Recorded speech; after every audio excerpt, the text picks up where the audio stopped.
Mwiriwe neza nshuti zanjye zo kuri Star 204 TV, yambi ikaze kuri mwese abakunzi banjye ndetse n'abandi bashyashya hano tubahaye ikaze. Hanyuma rero niba uri mushya kuri Star 204 TV, banza ukore subscribe kugira ngo uzajye ubona ibiganiro byacu byiza, kuko nta na rimwe uzicuza ko waduhisemo. Hano rero hanyura ibintu byiza rwose by'ubwenge kandi bifite akamaro.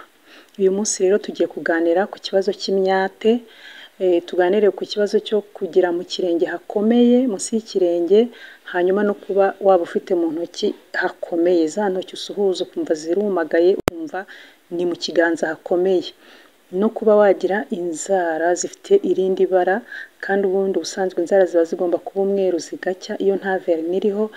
Rero ba hafi kugira ngo wumve neza kuzabigenza kugira ngo ugere mu kiganza heza, ugire inzara nziza, inzara zidacika, inzara zikomeye. Ikaze rero. Ukuntu uzabigenza ntabwo bisaba ibintu byinshi. Tugiye gukenera amazi y'akazuyaze, dukenere indimu, dukenere bicarbonate de sodium cyangwa se baking soda mu cyongereza, dukenere ibiyiko 2 by'isukari, hanyuma dukenere n'akaroso, ka karoso nyine gakuba ibirenge. Ukuntu rero turi bubigenze, urafata ya mazi y'akazuyaze ibikombe 2 ubishyire mu ibase, hanyuma nurangiza ufate ya indimu yose uyikatemo 2, ukamuriremo umutobe wayo muri ya mazi. Nushaka n'ibishishwa byayo ubinagemo muri ayo mazi nta kibazo. Nurangiza ufate ibiyiko 2 by'isukari, ibiyiko binini 2 by'isukari nabyo bishyire muri ya mazi, hanyuma ushyiremo n'ikiyiko kinini cya bicarbonate de sodium. Nurangiza ibyo bintu ubivange, isukari iyenge. Numara kubivanga neza, uzafata ibirenge byawe ubikandagize muri ya mazi. Uzakandagiramo nibura iminota 15, ariko ubaye ufite akanya wakomeza kugeza igihe ushakiye, kugeza igihe wumva urushye cyangwa se umwanya wari ufite urangiye, ariko ubundi hagati y'iminota 25 na 15 biba bihagije. Ibi biba byamaze kumera nk'ibyina bikoroha.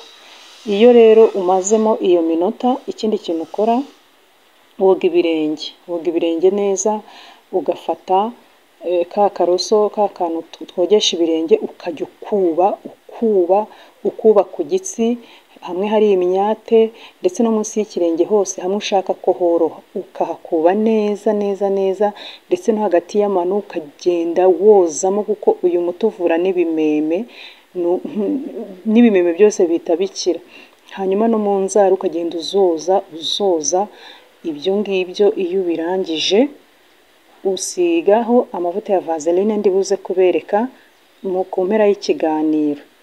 Hanyuma rero ayo mavuta iyo umaze kuyasigaho, wambara amasogisi. Ibi ngibi ubikora ugiye kuryama, wambara amasogisi mu birenge, hanyuma ukiryamira, ubundi ukagira ibirenge byiza.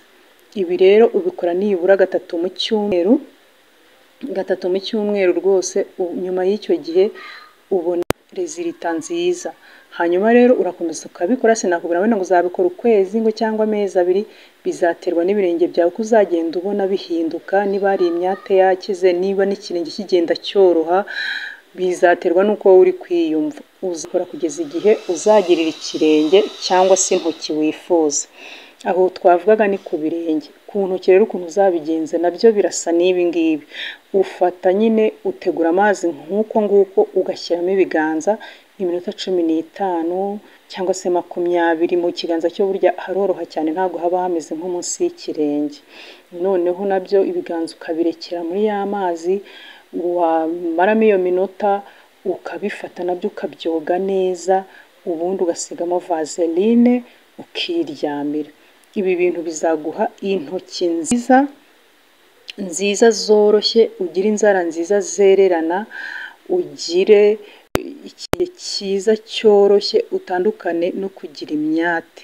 Hehe n'imyate rwose, nawe ubwawe bizagutangaza uvuge wibaze niba ari wowe.